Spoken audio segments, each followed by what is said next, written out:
I'm going to introduce Isabel Quintero. She will introduce the people who will be reading.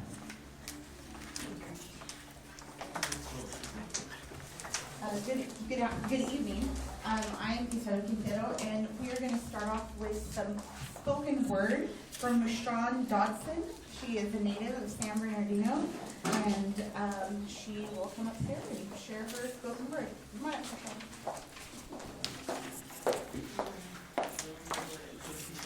Here.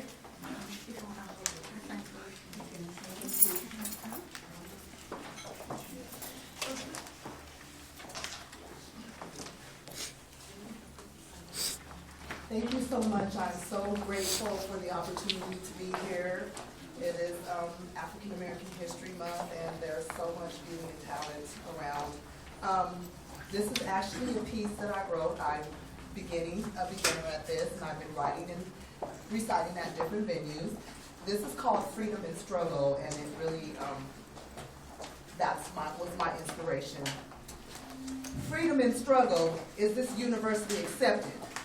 Freedom is capacious now, as Joseph McNeal sat at the lunch counter with the idea in North Carolina of freedom. Freedom was an interdiction to him and was intangible. We tend to forget that freedom, it was earned. It was not our right. And we must continue to be systematically and analyzed and never taken for granted as it is a continued fight. Forgive me if I seem pretentious in my presentation. It's African American History Month, and I am elated in the spirit of celebration of blended cultures and a proud sister of mixed heritage.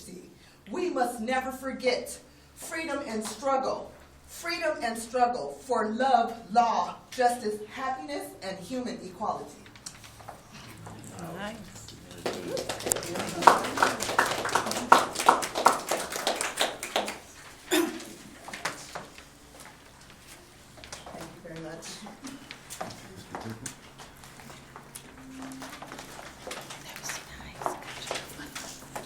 Our next poet tonight is Aaron Reeder. He is a poet from Redlands, and he is the Secretary of Poetry IE. His poetry has been published nationally in various literary journals. So let's welcome Aaron up here.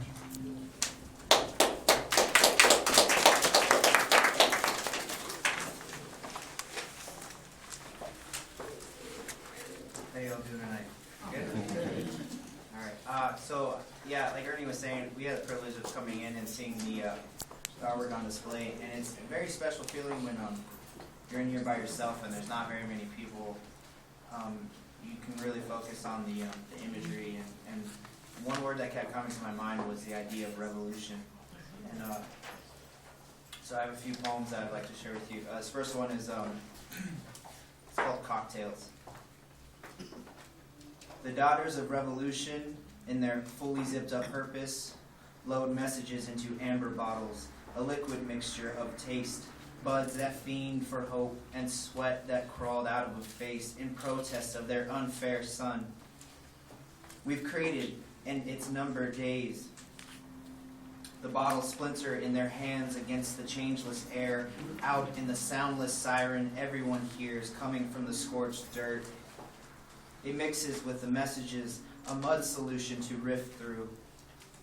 Our mouths closed in the launch of bottles spinning across the gasoline sunlight, and a new reason to warm the skin shed off in the nuclear business as casual.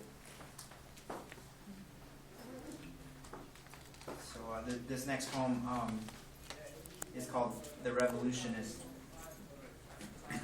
How did you not wake in the boom of those rockets? Now the black gutter water has almost curled over your mouth. A birthday card floats past you. You're still, your eyes open. Tomorrow will be the same as 2 days from now. Stand up. Small bits of asphalt are making a garden shed in your cheek. The word revolutionist has been branded into your skin. Something is clasped in your hands. A promise, a cause, a small bird. You'll never know because your hands are zip-tied behind your back. Yeah. Just This poem is called Revolution as an Old Man. He put on the shelf his tired eyes and dried a sink full of dishes. Saw an uneven roll of duct tape through the flash of gas and floats through. The air ducts, from time to time, first floor was always a rumble, a handful of children throwing marbles under his seat. He meant to join the pushback, but could never find his teeth. Loops in the carpet pick up the slow, numb tingle of thought foamed under a baseball cap, inside a balding head spotted with worry. Outside, hooded boys spit revolution, dust up words founded under the high rises. He curtains up his favorite story, Jonah and that goddamn whale.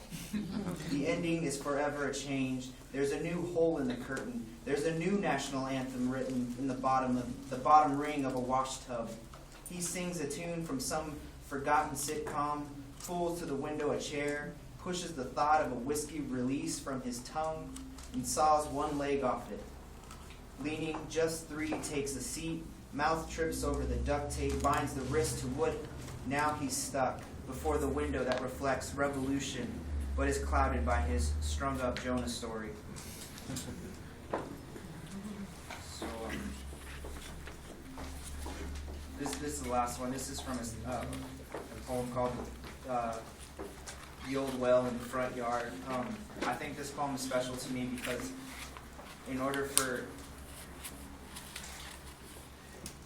I feel like as an American, we have to take some responsibility for some of the stuff that goes on, and without people to acknowledge it, there is no revolution. There is no people that have fair opportunities in this country. So